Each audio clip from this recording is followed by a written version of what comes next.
Salutations tête de nage, je suis le chef et bienvenue dans ce nouveau numéro de One Pieceology, l'émission durant laquelle vous m'accompagnez dans ma relecture, ma redécouverte des arcs de One Piece. Et aujourd'hui pour ce 20e épisode, on s'attaque à l'arc Amazon Lily. Un arc qui s'étend du chapitre 514 au chapitre 524, soit à peine un peu plus d'un tome.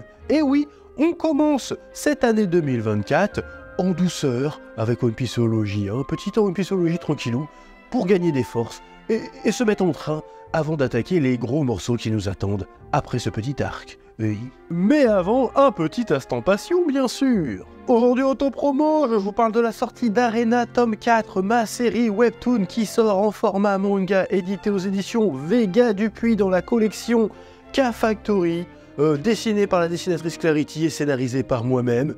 Le tome 4 est sorti, c'est un banger, il y a de la bagarre, de la violence, des révélations, du drama. C'est le meilleur tome jusqu'à présent, donc vous allez vous précipiter en librairie et l'acheter, sinon si vous voulez l'acheter en ligne, le lien est dans la description bien évidemment.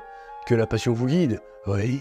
Bon, et si jamais tu n'es pas au courant des événements qui se déroulent lors de l'arc Amazon Lily, je t'ai préparé un petit résumé des familles, comme d'habitude, oui. Après leur cuisante défaite face à Kizaru et aux pacifistas sur l'archipel Sabaody, l'équipage du chapeau de paille a été séparé par Bartholomew Kuma. Luffy, après un vol plané de 2 jours, atterrit sur Amazon Lily, une île réservée aux femmes, habitée par les guerrières Kusha et commandée par Boa Hancock, dit l'impératrice pirate à la beauté sans pareille et qui est aussi un membre des 7 grands corsaires. Après différentes démêlées avec les autochtones, Luffy gagne la sympathie de Hancock et de son peuple, qui accepte de l'aider à retourner à Sabaody pour qu'il retrouve son équipage. Problème, il découvre que son frère Ace est prisonnier à Impel Down et il sera exécuté bientôt. De plus, Boa Hancock, en tant que grand corsaire, est convoqué pour participer à la bataille à venir face aux pirates de Barbe Blanche. Elle décide de profiter de l'occasion pour permettre à Luffy de s'infiltrer à Impel Down pour tenter de sauver son frère. En gros, c'est ça l'histoire, et oui, tu l'auras remarqué, ce résumé est un petit peu court comparé à d'habitude. C'est normal, il s'agit là d'un tout petit arc, et comme d'habitude avec One Piece, lorsqu'il y a un tout petit arc, il a tendance à diviser un petit peu les fans. Certains prétendent qu'il n'est pas foufou du tout, et d'autres prétendent qu'il est clairement sous-coté. Et si tu regardes cette vidéo, c'est très certainement que tu as envie de connaître mon opinion sur la question. Mais avant de répondre à cette question, j'ai envie qu'on parle de ce que je trouve intéressant dans cet arc.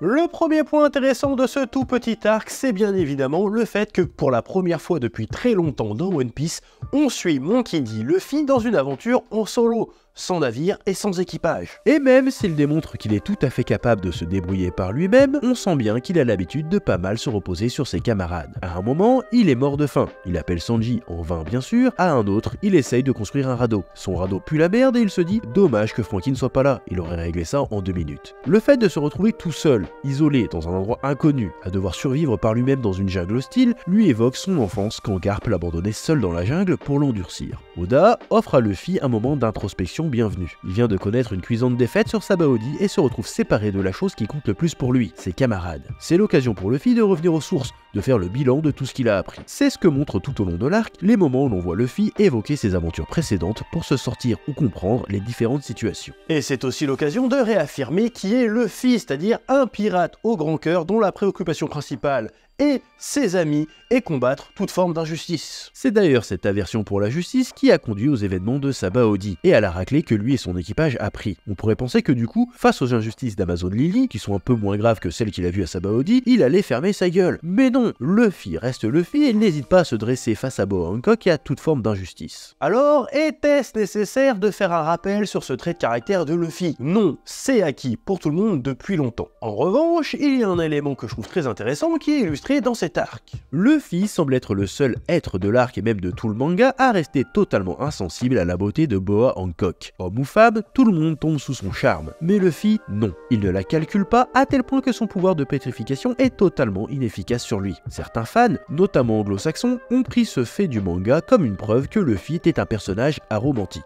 Bon, c'est peut-être le cas, c'est peut-être pas le cas, j'en sais rien, mais ça m'étonnerait que ce soit l'intention première d'Oda. Il a très certainement avant tout voulu en faire un gag, et pour dire aussi que Luffy, à l'instar de Goku en son temps, était un personnage qui n'était pas intéressé par les galipettes et encore moins par les relations amoureuses. Lui, c'est ses potes, l'aventure, son grand rêve, et c'est tout. À mon avis, ça témoigne plus d'une forme de naïveté, d'innocence, de pureté, de candeur, plutôt que d'une réelle orientation. Et ensuite, ce n'est pas parce qu'il est insensible au charme de Boa Hancock qu'il est allergique, insensible au charme de tout le monde. Et qu'il ne ressentira jamais aucune forme d'attirance pour quelqu'un. Suffit de voir Goku, qui partage quand même un bon paquet de points communs avec Luffy. On ne l'a jamais vu réagir au nibar de Bulma et de tout autre perso qu'on voyait à poil, et ça ne l'a pas empêché de se marier avec Chichi et d'avoir des enfants. Je pense que si on reste dans le délire de naïveté, d'innocence enfantine, Luffy ne sera intéressé sexuellement et romantiquement, ouais le mot n'existe pas mais je l'utilise quand même, que par une seule personne, une personne qui lui correspondra. Alors certes, Oda a dit que les membres de l'équipage des chapeaux de paille ne seront jamais pris dans des histoires romantiques ou des romances ou tout ce que tu veux. Mais, pareil, encore une fois, prenons Dragon Ball, on peut pas vraiment dire qu'il y a des histoires d'amour dans Dragon Ball. En général, les romances, si elles existent, elles se font plutôt hors champ. Et quand on retrouve les personnages après des années, bah ils sont en couple, ils ont fait leur famille, tout ça. Et je pense que je vois pas pourquoi c'est pas impossible que One Piece prenne le même chemin à un moment donné. Ou pas, j'en sais rien. Et encore un autre point, le plus intéressant selon moi à ce propos, et qui va relever de la théorie, de l'interprétation, je veux dire encore plus, un peu plus que d'habitude, hein, voilà. Je te l'explique tout de suite. Ce n'est pas que Luffy trouve Boa pas belle, mais que sa beauté ne le touche pas. Boa Hancock se sert de sa beauté d'une manière assez laide. Elle l'érige en privilège, qui lui donne un ascendant illégitime sur les autres. Et s'il y a un truc que déteste Luffy, c'est bien les privilèges illégitimes. Pour lui, tout le monde est logé à la même enseigne. Et si tu te caches derrière ta beauté pour être une connasse, Luffy, il verra que t'es une connasse avant de voir ta prétendue beauté. Ça montre aussi que Luffy est libre de toute forme d'emprise. Le pouvoir politique n'a pas de prise sur lui. L'argent n'a pas de prise sur lui non plus, et le sexe encore moins, ce qui fait de lui un personnage libre à tous les niveaux ou presque. Alors, comme je l'ai dit, tout ça, on le savait déjà plus ou moins, mais c'est toujours intéressant de le rappeler et de rajouter quelques petites précisions. Oui. Cet arc nous rappelle aussi la capacité qu'a Luffy de voir la bonté des gens et de se faire des amis. Même s'il entre en conflit avec Hancock et ses sœurs, il les aide à cacher leur marque d'esclaves dans le dos et fait preuve d'encore plus d'altruisme lorsque Boa lui soumet un dilemme. Sauver les guerrières pétrifiées pour l'avoir aidé, ou alors prendre un bateau pour quitter l'île. Luffy n'hésite pas un seul instant à choisir de dépétrifier celles qui l'ont sauvé. Il va ainsi changer l'attitude de Boa Hancock, preuve supplémentaire que Monkey D. Luffy change le monde pour le mieux.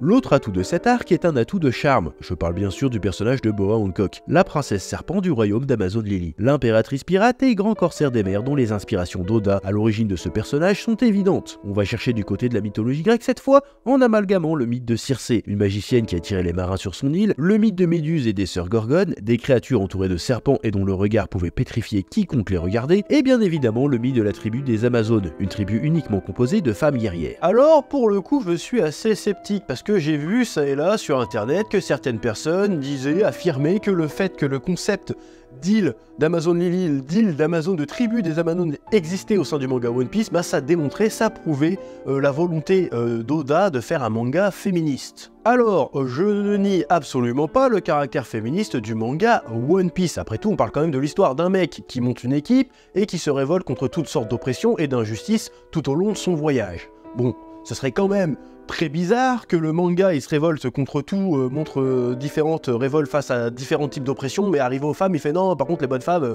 retournez faire la vaisselle. Donc c'est évident que One Piece, de par son sujet principal, est aussi un manga qui porte d'une certaine façon un message féministe. Et non, c'est pas parce que Robin et Nami ont des gros boobs que ça devient sexiste, mais c'est pas le sujet. Le truc qui me fait tiquer par rapport à ça, c'est que j'ai personnellement pas l'impression qu'Amazon Lily soit là pour aborder ce sujet justement. Surtout qu'à bien y regarder, c'est pas du tout le sujet de l'arc, c'est plus un contexte. Les guerrières Kusha sortent des phrases du type « les mâles sont tous des sauvages débiles et tutti quanti », mais à bien y regarder, elles n'ont pour la majorité d'entre elles jamais croisé un seul homme de leur vie avant de rencontrer Luffy. Elles sont juste pleines d'a priori et de préjugés, et c'est au contact de Luffy qu'elles vont commencer à changer leurs idées reçues. Par conséquent, l'un des sujets de l'arc ne serait pas le féminisme ou le sexisme, mais plutôt de s'interroger sur les conséquences d'un isolationnisme exacerbé. Amazon Lily pense être un royaume idéal et juste, alors qu'en réalité c'est une tyrannie basée sur un roman national xénophobe et des superstitions conçues pour les maintenir dans un état de soumission permanente au pouvoir. Même leur prétendue autonomie est un mensonge, elle n'est permise que par la soumission d'Hancock au gouvernement mondial. Et c'est grâce à l'intervention de Luffy que le royaume va changer, vers un peu plus d'ouverture sur le monde et plus de réelle liberté, en incitant Hancock à plus tard s'émanciper du gouvernement mondial. Mais revenons justement sur le personnage de Boa Hancock. C'est un personnage intéressant parce qu'elle apparaît d'abord voir comme étant parfaitement détestable et hautaine. Et elle l'est, mais très vite on comprend que c'est une façade, un mécanisme de défense qu'elle a développé à cause d'un énorme traumatisme. Boa et ses sœurs ont été esclaves des dragons célestes pendant 4 ans, et on imagine bien qu'elles ont dû subir les pires sévices. Elles sont restées, et on le comprend, très marquées par ces événements. Et elles en portent même la honte. Elles refusent que quiconque découvre qu'elles sont d'anciennes esclaves et cachent à tout prix la marque que les dragons célestes leur ont apposée au fer rouge dans le dos. Et lorsqu'elle demande à Luffy, maintenant que tu connais la vérité, est-ce que tu méprises l'esclave que je suis? Il lui répond non, c'est les dragons célestes que je méprise. Pour Luffy,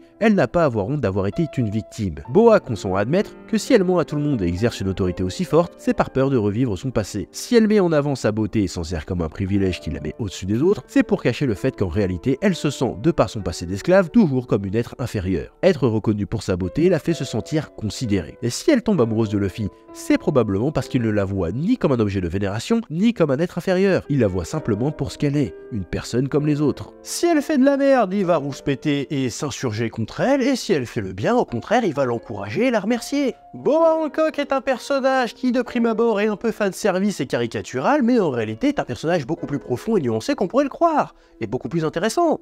Oui.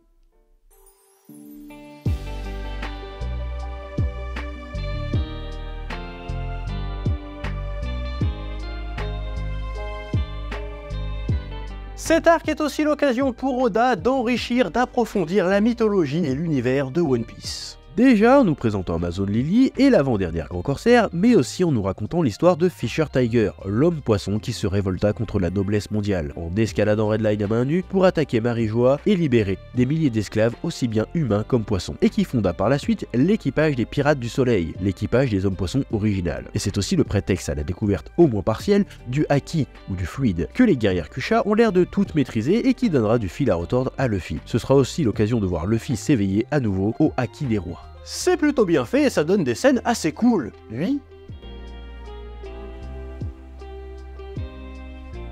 Amazon Lily n'est pas un arc inutile. Comme je viens de le dire, il permet d'enrichir la mythologie du manga, d'introduire des personnages intéressants et d'approfondir ou de préciser les grands thèmes du manga. Tout ça en proposant quand même une petite escapade remplie de moments fun. C'est un arc où l'on reprend son souffle après la frénésie angoissante de Sabaody. C'est un arc qui reste dans la tradition de ce qu'a toujours fait Oda jusqu'à présent. Après chaque gros arc ou presque, Oda nous balance un tout petit arc un petit peu plus léger et fun pour faire redescendre la pression et pour recharger les batteries avant de partir vers des gros arcs sur les chapeaux de roue. Et oui, je n'ai pas vraiment abordé la question du côté fanservice de l'arc, parce qu'en fait, à moins que t'aies 12 ans, je suis désolé, y a rien de bien folichon. Ok, il y a du bikini et du décolleté, mais à part ça, ça va, encore une fois, on n'est pas dans Fairy Tail, hein, ça passe. Après, je n'ai pas vu la version animée, j'imagine que là-dessus, connaissant un peu ton animation, ils ont dû quand même un peu forcer le trait.